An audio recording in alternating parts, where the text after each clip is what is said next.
my dear viewers, welcome back to your very own channel Smart Learner Hub.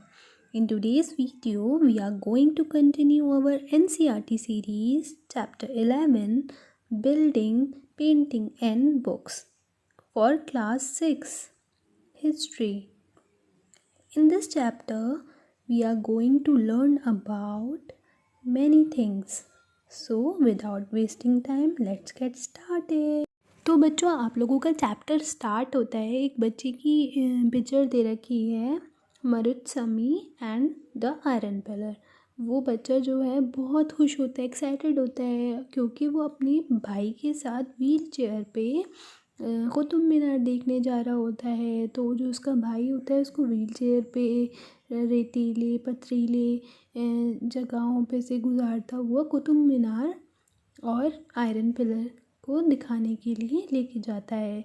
तो उसका जो experience था, जो उसका वहाँ पे जितना भी उसने सब कुछ देखा, वो उसके लिए हमेशा एक यादगार पल बन जाता है। अब हम थोड़ा सा पढ़ते हैं आयरन पिलर के बारे में। आयरन पिलर जो था महरौली, जो कि दिल्ली में है, एक बहुत अच्छा रिमार्केबल एग्जाम्पल है हमारी जो क्राफ्ट पर्सन थे, हमारे जो शिल्पकार वगैरह थे उनके लिए। और इसमें क्या इम्पोर्टेंट हो जाता है, इम्पोर्टेंट होता है इसकी हाइट, जो कि 7.2 मीटर हाई है और इसका वेट होता है 3 टन्स के बराबर। इट वॉज मेड अबाउट 1500 साल पहले ये बना था और इसके ऊपर हमें इंस्क्रिप्शन पाए गए हैं, जो कि आप लोगों ने स्टार्टिंग के चैप्टर में पढ़ा था, जो कि लिखा जाता है पत्थरों पर या फिर पिलर्स पर। तो उस पर किसका नाम मेंशन करा गया है, चंद्र। तो ये हो सकता है चंद्रगुप्त मौर्य की डायनेस्टी से हो, जो कि आपने चैप्टर 10 में पढ़ा था। और सबसे इम्पॉर्टेंट और हैरानी वाली बात इसमें ये है कि क्योंकि आयरन पिलर्स तो उन पर जंग लग जाता है, लेकिन इस आयरन पिलर पर 1500 साल के बाद भी आज तक कोई भी जंग रस्ट नहीं लगा हुआ है। तो ये बहुत अमेजिंग बात है इसके बारे में।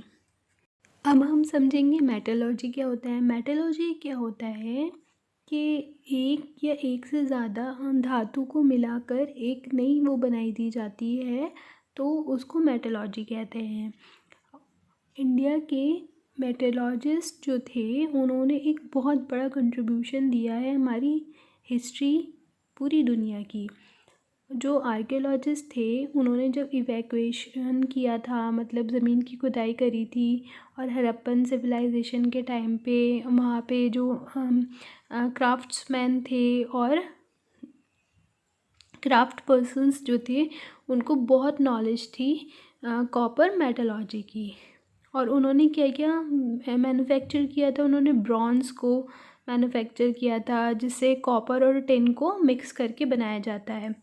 हड़प्पन जो हैं वो किस एज से बिलोंग करते थे, ब्रॉन्ज़ एज से। और जो उनके सक्सेसर थे, जो उनके आगे के लोग थे, वो किस चीज़ से करते थे, वो करते थे आयरन एज से।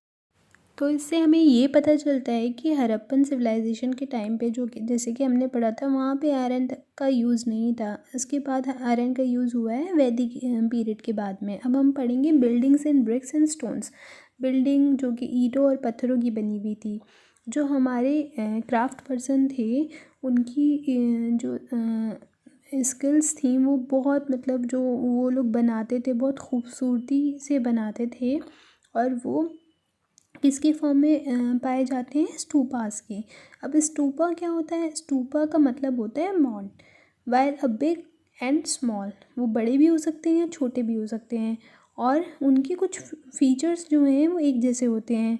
ज़्यादातर क्या होता है, वो स्मॉल बॉक्स के ऊपर रखे हुए होते हैं, और उनका जो सेंटर होता है वो हार्ट कहलाता है स्टूपा का। दिस में कंटेन बॉडीली रिमेन्स। इसके अंदर क्या क्या हो सकता है, बॉडी मतलब किसी की बॉडी के पार्ट्स में, जैसे कि टीथ, बोन और एशेस ऑफ बुद्धा और हिज फॉलोअर। उनकी बुद्धा के दांतों का, या फिर उनकी बोन्स का, या फिर उस का बुद्धा की और उनके फॉलोअर्स की। और थिंग दे यूज्ड, और वो जो चीज़ें यूज़ करते थे वो भी हो सकती हैं, जैसे कि प्रीशियस स्टोन और हीरे जवाहरात या फिर कॉइन्स। ये जो बॉक्स होता था वो कहलाता था रेलिक एसिड। रेलिक एसिड जो है वो किस चीज़ से कवर होता था? अर्थ मतलब मिट्टी से। तो जो ये है रेलिक एसिड होता था वो उसके अंदर वही सब चीज़ें होती थी जैसे कि दांत, नाखून, बुद्धा की एशेज़ या फिर उनके एंसेस्टर्स की। And then the dome-like structures was sometimes covered with carved stone slabs। और जो डोम बिल्कुल ऐसे स्ट्रक्चर जैसा होता था जो कि कवर किया जाता था। फिर आपकी जो है एक पिक्चर दे रखी है राइट में, the great stupa at Sanchi Madhya Pradesh की सांची की बहुत प्यारी सी एक पिक्चर दे रखी है। इधर स्तूप जो है ये माना जाता था कि जो इसकी स्टार्टिंग की थी वो अशोका ने की थी, जिसके बारे में आपने चैप्टर 7 में पढ़ा है। फिर आगे जो है इसकी रेलिंग और गेटवेज जो है वो दूसरे रूलर्स ने जैसे जैसे टाइम बढ़ता गया वो बनवाते गए। लेफ्ट में एक वो दे रखा है स्कल्पचर्स अमरावती का, और आप इन पिक्चर्स को ध्यान से देखिए और आप समझने की कोशिश करिए कि ये आपको क्या बताना चाहते हैं। ये जो स्तूप होता है उसके किनारे किनारे किनारे एक रास्ता होता है और उस रास्ते के चक्कर लगाने को कहते हैं प्रदक्षिणा पथ। जो है इस स्तूप के किनारे किनारे चक्कर लगाने को प्रदक्षिणा पथ कहते हैं। और ये एक उसके किनारे पे रेलिंग्स होती थी और बड़े बड़े गेट्स होते थे, और जो श्रद्धालु होते थे वो उस स्तूप के आसपास अपनी श्रद्धा को दिखाने के लिए क्लॉकवाइज किनारे किनारे चक्कर लगाते थे और वो दिखाते थे कि वो कितना डिवोटेड हैं। और जो उनकी रेलिंग्स और गेटवेज होते थे वो बहुत खूबसूरती से जो है बहुत प्यारे प्यारे जो स्कल्पचर्स, मूर्तियाँ वगैरह और पेंटिंग्स बनी होती हैं। अब आपको बताया गया है कि बहुत सारी जो ये स्टोन कार्विंग से बनी डेकोरेशन स्तूप्स बनी हुई थी वो 2000 साल पहले बनी हुई थी, और जो अदर कुछ बिल्डिंग्स ऐसी थी वो मतलब बिल्कुल खोखली हो गई थी, खोखले, और क्योंकि इतना टाइम भी हो गया था, और वो रॉक्स और आर्टिफिशियल केव्स के अंदर बनी हुई थी, और कोई कोई अभी तक इतनी खूबसूरती से डेकोरेटेड है मूर्तियों से और पेंटिंग से। तो कोई some of the earliest Hindu temples जो स्टार्टिंग के बिल्कुल टेम्पल्स थे वो भी इसी टाइम पीरियड में बने हुए थे। Deities such as Vishnu, Shiva and Durga were worship, और इन सब की पूजा की जाती थी इन दीज श्राइन्स, इनके मंदिरों में। और बच्चों जो सबसे ज़्यादा इम्पॉर्टेंट पार्ट होता था टेम्पल का उसको हम लोग गर्भगृह कहते थे, और ये गर्भगृह जो होता था वो एक सेंटर पार्ट होता था, बिल्कुल जो बीच का पार्ट होता था। वैसे तो मंदिरों में जो है अलग अलग भगवान की भी मूर्ति रखी जाती थी, लेकिन जो चीफ पार्ट मतलब ये समझ लीजिए आप जैसे कि ये एक मंदिर है तो इसमें जो मेन जिसका होगा जैसे कि विष्णु भगवान की बीच में रखी हुई है मूर्ति और उसके साइड में अलग अलग उनकी भी रखी है, तो जो मेन सेंटर में रखा जाएगा उसका फिर वो मंदिर होता था। और वहाँ पे जो प्रीस्ट होते थे, जो पंडित पुजारी वगैरह होते थे वो फिर वहाँ पे अपनी रिलीजियस प्रैक्टिसेस करते थे, और वो अपनी वर्शिप, अपनी श्रद्धा को अपनी डाइटी मतलब भगवान की थ्रू भगवान के लिए दिखाया करते थे।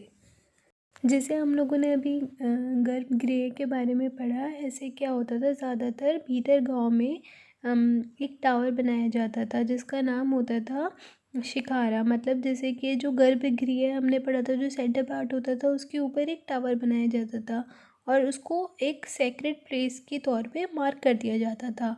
और जो ये शिकाराज होते थे उसके लिए एक बहुत अच्छे तरीके की प्लानिंग करी जाती थी, और जो पाथ होता था जो कि रास्ता होता था उस गर्भगृह तक जाने का जहाँ पे श्रद्धालु खड़े होते थे, जहाँ जहाँ से जो आम लोग हैं अपनी पूजा वगैरह करने के लिए जाते थे उसे मंडप कहा जाता था, जहाँ पे एक तरह का हॉल है जहाँ पे लोग जो है असेंबल होते थे।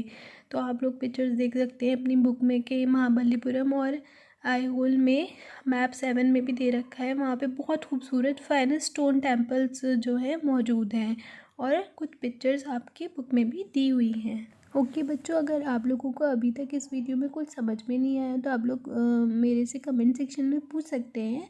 और अभी हम चैप्टर का पार्ट 1 कवर कर रहे हैं और फिर नेक्स्ट वीडियो में हम इस चैप्टर का पार्ट 2 कवर करेंगे। अगर आप लोगों को ये वीडियो अच्छी लगी तो प्लीज़ मेरे चैनल को लाइक करिएगा, अपने दोस्तों के साथ भी शेयर करिएगा और सब्सक्राइब करना तो बिल्कुल मत भूलिएगा।